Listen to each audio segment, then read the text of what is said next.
Tədbirimiz davam edir və bir-birindən maraqlı çıxışlar, maraqlı nömrələr gözləyir sizləri. Çıxış üçün sözü Şabranda ilk dəfə kitab təqdimatı etdiyim məkanın direktoruna vermək istəyirəm. Sözü Şabran rayon Heydər Əliyev mərkəzinin direktoru Təvəkkül müəllimə verirəm. Alqışlarınızla.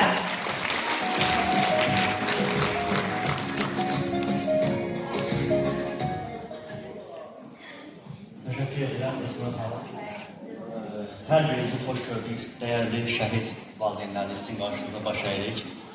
Əlbəttə ki, bayaqları Quba Xaçmaz Regional Mədəniyyət İdarəsinin Şabran rayonu nümayəndəsi hörmətli Xalid xanım qeyd elədi. Belə tədbirlərin keçirilməsi bizim ilk olaraq bir Azərbaycan olaraq borcumuzdur. Və bu tədbirin təşkilində həmişə olduğu kimi Quba Xaçmaz Regional Mədəniyyət İdarəsinin rəisi hörmətli Vüsal müəllimə öz adından və rəhbərlik etdiyim Şabran və Heydər Əliyev mərkəzinin kollektivi adından dərin minnətdarlığımı bildirirəm. Çünki il boyu iş planına əsasən müxtəlif tədbirlər həyata keçirilsə də Heydər Əliyev mərkəzində əsasən ideoloji, siyasi baxımdan tədbirlər həyata keçirilir. Lakin belə tədbirlərin keçirilməsi hesab edirəm ki, bizim iş planımızdan da vacib olan bir vətəndaş borcumuzdur. Və bu tədbirin təşkilində Esma xanım başda olmaqla bütün əməyi keçənlərə dərin minnətdarlığımı bildirirəm. Əlbəttə ki, şəhidlərimiz haqqında biz nə qədər danışsaq da, qəhrəmanlar haqqında nə qədər fikir söyləsək də azdır. Çünki onların keçdiyi yol, həyat yolu, qəhrəmanlıq yolu bizim üçün, gənc nəsil üçün, gələcək nəsillər üçün bir nümunədir, örnəkdir. Və bu tədbirlərin silsilə olaraq mədəniyyət mərkəzi müəssisələrində keçirilməsi hesab edirəm ki, həqiqətən də alqışa layiqdir. Çünki bu maarifləndirici tədbirlərin əhəmiyyəti gənc nəslin gələcəkdə vətənpərvər ruhda böyüməsinə, inkişafına zəmin yaradan bir nömrə rolunu oynayır. Və əlbəttə ki, sizlərin sayəsində zəhmətkeş mədəniyyət işçilərinin hansı ki, zalda bu günləri 90% təşkil edir, onların çoxluğu, onların sayəsində, gərgin əməyi sayəsində belə tədbirlər formalaşır. Və bu kitabların təqdimatı düşünürəm ki, çox zəruridir. Bu günləri biz artıq bilirik ki, elə bir əsrdə yaşayırıq ki, müxtəlif məlumatları internet üzərindən, müxtəlif resurslardan əldə etmiş oluruq.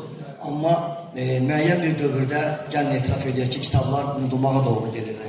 Amma belə kitabların tərtibatı, nəşri hesab edirəm ki, gələcəkdə oxucu sayının vətənpərvər mövzuda olan mətnlərə, belə deyək ki, kitablara müraciətini daha da sürətləndirəcək.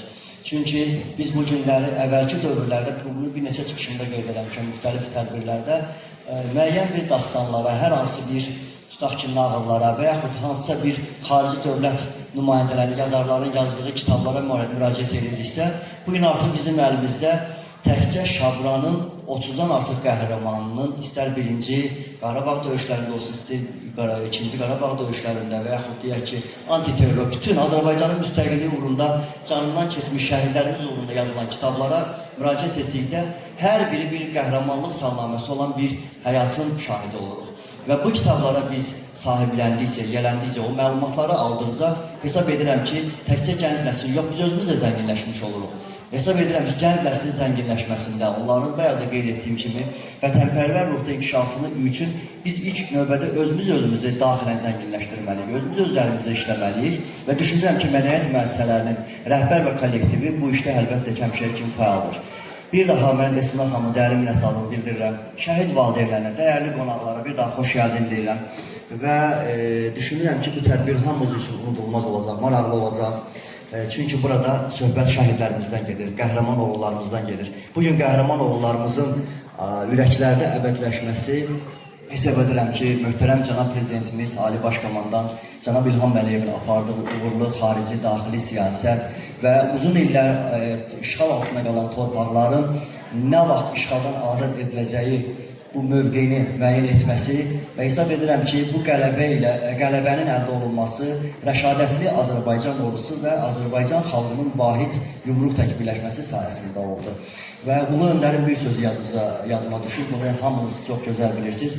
Müstəqilliyi qoruyub saxlamaq, onu qazanmaqdan qat-qat çətindir. Və bu günləri biz bu tarixi qələbəni yaşatmaq üçün hesab edirəm ki, o qəhrəman oğulların daim ürəklərdə yaşadılması üçün belə təbliğat xarakteri tədbirlərin keçirilməsində bir yumruq tək birləşməliyik. Necə ki, ön cəbhədə bizim əskər və zabitlərimiz birləşdi. Arxa cəbhədə silahlı vətəndaşlarımız birləşdi. Bir-birimizə dəstək olduq. Hesab edirəm ki, bundan sonra da belə ideoloji sahədə bir-birimizə dəstək olaraq belə tarixi məqamları gələcək nəsillərə ötürə biləcək. Bir daha bu tədbirin təşkilində əməyi keçən hər kəsə minnətdarlığımı bildirirəm. Allah bütün şəhidlərimizə rəhmət eləsin, qazilərimizə can sağlığı versin. Çox sağ olun. Təşəkkür edirəm. Təvəkkül müəllim həqiqətən də öz tədbirindən əlavə də tədbirlərində də qonaq olmuşam. Doğrudan da şəhidlərə dəyər verən bir müəssisədir. Bütün kollektivi mehribandır.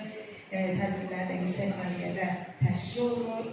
Bir daha təşəkkürümü bildirirəm. Bugün Şabranın öz mədəniyyət işçiləri ilə yanaşı həm də